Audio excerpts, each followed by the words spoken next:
ಸಖತ್ ಖಾರ ಬಣ್ಣ ಮತ್ತು ರುಚಿ ಆಚಿ ಚಿಲ್ಲಿ ಪೌಡರ್. ಮಹಾರಾಷ್ಟ್ರದ ಮಾದಕ ವಸ್ತು ನಿಗ್ರಹ ದಳದ ಪೊಲೀಸರು ಬೆಂಗಳೂರಿನಲ್ಲಿ ಸುಮಾರು 56 ಕೋಟಿ ಮೌಲ್ಯ ರೂಪಾಯಿನ ಡ್ರಗ್ಸ್ ಸೀಸ್ ಮಾಡಿದ್ದಾರೆ. ಜೊತೆಗೆ 3 ಫ್ಯಾಕ್ಟರಿಗಳ ಮೇಲೆ ದಾಳಿ ಮಾಡಿ ಈ ರೀತಿಯಾದಂತಹ ಕಾರ್ಯಾಚರಣೆಯನ್ನು ನಡೆಸಿರುವಂತದ್ದು. ಸದ್ಯಕ್ಕೆ ನಾನೀಗ ಡ್ರಗ್ಸ್ ಸೀಸ್ ಆದಂತಹ ಮತ್ತೊಂದು ಫ್ಯಾಕ್ಟರಿ ಬಳಿ ಇದ್ದೀನಿ. ಇದು ಕೊತ್ತನೂರು ಪೊಲೀಸ್ ಠಾಣಾ ವ್ಯಾಪ್ತಿಯ ಗೊಲ್ಲಹಳ್ಳಿ ಗ್ರಾಮದಲ್ಲಿ ಬರುವಂತಹ ಒಂದು ಮಾವಿನ ತೋಪಿನ ಮಧ್ಯೆ ಇರುವ ಒಂದು ಶೆಡ್. ಈ ಶೆಡ್ ನಲ್ಲಿ ನಿರಂತರವಾಗಿ ಡ್ರಗ್ಸ್ ಅನ್ನ ತಯಾರಿಕೆ ಮಾಡ್ತಾ ಇರೋ ಮಾಹಿತಿಯ ಮೇರೆಗೆ ಮಹಾರಾಷ್ಟ್ರದ ಮಾದಕ ವಸ್ತು ನಿಗ್ರಹ ದಳದ ಅಧಿಕಾರಿಗಳು ಡಿಸೆಂಬರ್ 25 ಮತ್ತು 26ನೇ ತಾರೀಕರಂದು ಈ ಸ್ಥಳ ಜೊತೆಗೆ ಇನ್ನು ಎರಡು ಕಡೆ ಅಂದ್ರೆ ಬಾಗ್ಲೂರು ಠಾಣಾ ವ್ಯಾಪ್ತಿಯ ಒಂದು ಮನೆ ಮತ್ತೊಂದು ಅವಲಹಳ್ಳಿ ಪೊಲೀಸ್ ಠಾಣಾ ವ್ಯಾಪ್ತಿಯ ಇನ್ನೊಂದು ಮನೆಯ ಮೇಲೂ ಸಹ ರೇಡ್ ಮಾಡಿ ಪರಿಶೀಲನೆ ನಡೆಸಿದ್ರು. ಈ 3 ಜಾಗದಲ್ಲಿ ಒಟ್ಟು 56 ಕೋಟಿ ರೂಪಾಯಿಗೂ ಹೆಚ್ಚು ಮೌಲ್ಯದ ಡ್ರಗ್ಸ್ ಅನ್ನ ಮಹಾರಾಷ್ಟ್ರ ಪೊಲೀಸರು ಸೀಸ್ ಮಾಡಿ ಈಗ ತಗೊಂಡು ಹೋಗಿದ್ದಾರೆ. ಜೊತೆಗೆ ಇಬ್ಬರು ಆರೋಪಿಗಳನ್ನು ಸಹ ಬಂಧಿಸಿ ವಿಚಾರಣೆಯನ್ನು ನಡೆಸ್ತಾ ಇರುವಂತದ್ದು.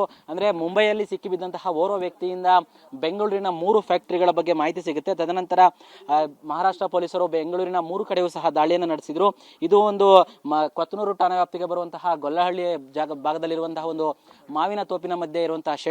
ದೃಶ್ಯದಲ್ಲಿ ಗಮನಿಸಬಹುದು, ಒಳಗಡೆ ನೀವು ಒಂದಷ್ಟು ಮೆಟೀರಿಯಲ್ ಕೂಡ ಇರುವಂತದ್ದು. ಇದೆಲ್ಲವೂ ಸಹ ಡ್ರಗ್ಸ್ ತಯಾರು ಮಾಡ್ಲಿಕ್ಕೆ ಮತ್ತು ಡ್ರಗ್ಸ್ ಅನ್ನ ಪ್ಯಾಕ್ ಮಾಡ್ಲಿಕ್ಕೆ ಒಂದಷ್ಟು ಬಾಕ್ಸ್ ಗಳನ್ನು ಇಟ್ಕೊಂಡಿದ್ರು ಅನ್ನೋದು ದೃಶ್ಯದಲ್ಲಿ ಕಾಣಿಸ್ತಾ ಇದೆ. ಸದ್ಯಕ್ಕೆ ಪೊಲೀಸರು ಬಂದು ಸೀಸ್ ಮಾಡಿದ ನಂತರ ಕಾರ್ಯಾಚರಣೆಯನ್ನು ನಡೆಸಿದ ನಂತರ ಈಗ ಗೇಟ್ಗೂ ಸಹ ಬೀಗವನ್ನ ಹಾಕಿ ಸೀಲ್ ಮಾಡಿರುವಂತದ್ದು. ಅಂದ್ರೆ ತನಿಖೆಯ ಭಾಗವಾಗಿ ಇನ್ನು ಯಾರು ಸಹ ಒಳಗಡೆ ಹೋಗಬಾರ್ದು, ಈ ಕಾರಣಕ್ಕಾಗಿ ಗೇಟ್ ಬಾಗ್ಲಿಗೆ ಬೀಗ ಹಾಕಿ ಸೀಸ್ ಮಾಡಿದ್ದಾರೆ. ಜೊತೆಗೆ ಈ ಒಂದು ಜಾಗದ ಮಾಲೀಕರು ಯಾರು ಅನ್ನೋದ್ರ ಬಗ್ಗೆ ಸಹ ಪೊಲೀಸರು ಪರಿಶೀಲನೆ ನಡೆಸ್ತಾ ಇದ್ದಾರೆ. ಸದ್ಯಕ್ಕೆ ಮಹಾರಾಷ್ಟ್ರ ಪೊಲೀಸರು 4 ಬಂಧಿಸಿ ವಿಚಾರಣೆ ನಡೆಸುತ್ತಿದ್ದು, ಇಬ್ಬರು ಕಿಂಗ್ ಪಿನ್ಗಳಿಗಾಗಿ ಹುಡುಕಾಟವನ್ನು ನಡೆಸ್ತಾ ಇದ್ದಾರೆ. ಜೊತೆಗೆ ಬೆಂಗಳೂರಿನ ಪೊಲೀಸರು ಅಂದ್ರೆ ಸ್ಥಳೀಯ ಪೊಲೀಸರು ಜೊತೆಗೆ ಸಿಸಿಬಿ ಪೊಲೀಸರು ಕೂಡ ಈ ಒಂದು ಕಾರ್ಯಾಚರಣೆಯ ಬಗ್ಗೆ ಪರಿಶೀಲನೆಯನ್ನ ನಡೆಸ್ತಾ ಇದ್ದಾರೆ.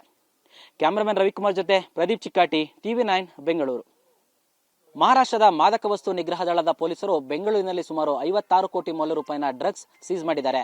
ಜೊತೆಗೆ 3 ಫ್ಯಾಕ್ಟರಿಗಳ ಮೇಲೆ ದಾಳಿ ಮಾಡಿ ಈ ರೀತಿಯಾದಂತಹ ಕಾರ್ಯಾಚರಣೆಯನ್ನು ನಡೆಸಿರುವಂತದ್ದು. ಸದ್ಯಕ್ಕೆ ನಾನೀಗ ಡ್ರಗ್ಸ್ ಸೀಸ್ ಆದಂತಹ ಮತ್ತೊಂದು ಫ್ಯಾಕ್ಟರಿ ಬಳಿ ಇದ್ದೀನಿ.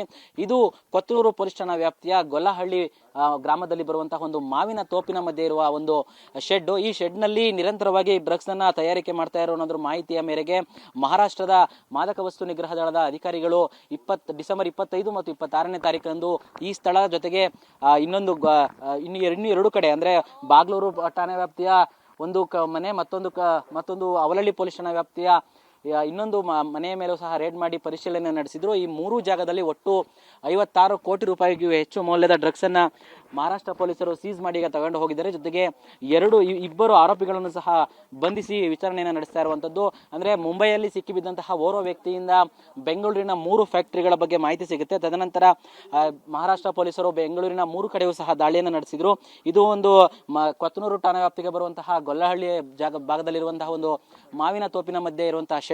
ದೃಶ್ಯದಲ್ಲಿ ಗಮನಿಸಬಹುದು, ಒಳಗಡೆ ನೀವು ಒಂದಷ್ಟು ಮೆಟೀರಿಯಲ್ ಕೂಡ ಇರುವಂತದ್ದು. ಇದೆಲ್ಲವೂ ಸಹ ಡ್ರಗ್ಸ್ ತಯಾರು ಮಾಡ್ಲಿಕ್ಕೆ ಮತ್ತು ಡ್ರಗ್ಸ್ ಅನ್ನ ಪ್ಯಾಕ್ ಮಾಡ್ಲಿಕ್ಕೆ ಒಂದಷ್ಟು ಬಾಕ್ಸ್ ಗಳನ್ನು ಇಟ್ಕೊಂಡಿದ್ರು ಅನ್ನೋದು ದೃಶ್ಯದಲ್ಲಿ ಕಾಣಿಸ್ತಾ ಇದೆ. ಸದ್ಯಕ್ಕೆ ಪೊಲೀಸರು ಬಂದು ಸೀಸ್ ಮಾಡಿದ ನಂತರ ಕಾರ್ಯಾಚರಣೆಯನ್ನು ನಡೆಸಿದ ನಂತರ ಈಗ ಗೇಟ್ಗೂ ಸಹ ಬೀಗವನ್ನ ಹಾಕಿ ಸೀಲ್ ಮಾಡಿರುವಂತದ್ದು. ಅಂದ್ರೆ ತನಿಖೆಯ ಭಾಗವಾಗಿ ಇನ್ನು ಯಾರು ಸಹ ಒಳಗಡೆ ಹೋಗಬಾರ್ದು, ಈ ಕಾರಣಕ್ಕಾಗಿ ಗೇಟ್ ಬಾಗ್ಲಿಗೆ ಬೀಗ ಹಾಕಿ ಸೀಸ್ ಮಾಡಿದ್ದಾರೆ. ಜೊತೆಗೆ ಈ ಒಂದು ಜಾಗದ ಮಾಲೀಕರು ಯಾರು ಅನ್ನೋದ್ರ ಬಗ್ಗೆ ಸಹ ಪೊಲೀಸರು ಪರಿಶೀಲನೆ ನಡೆಸ್ತಾ ಇದ್ದಾರೆ. ಸದ್ಯಕ್ಕೆ ಮಹಾರಾಷ್ಟ್ರ ಪೊಲೀಸರು 4 ಬಂಧಿಸಿ ವಿಚಾರಣೆ ನಡೆಸುತ್ತಿದ್ದು, ಇಬ್ಬರು ಕಿಂಗ್ ಪಿನ್ಗಳಿಗಾಗಿ ಹುಡುಕಾಟವನ್ನು ನಡೆಸ್ತಾ ಇದ್ದಾರೆ. ಜೊತೆಗೆ ಬೆಂಗಳೂರಿನ ಪೊಲೀಸರು ಅಂದ್ರೆ ಸ್ಥಳೀಯ ಪೊಲೀಸರು ಜೊತೆಗೆ ಸಿಸಿಬಿ ಪೊಲೀಸರು ಕೂಡ ಈ ಒಂದು ಕಾರ್ಯಾಚರಣೆಯ ಬಗ್ಗೆ ಪರಿಶೀಲನೆಯನ್ನ ನಡೆಸ್ತಾ ಇದ್ದಾರೆ.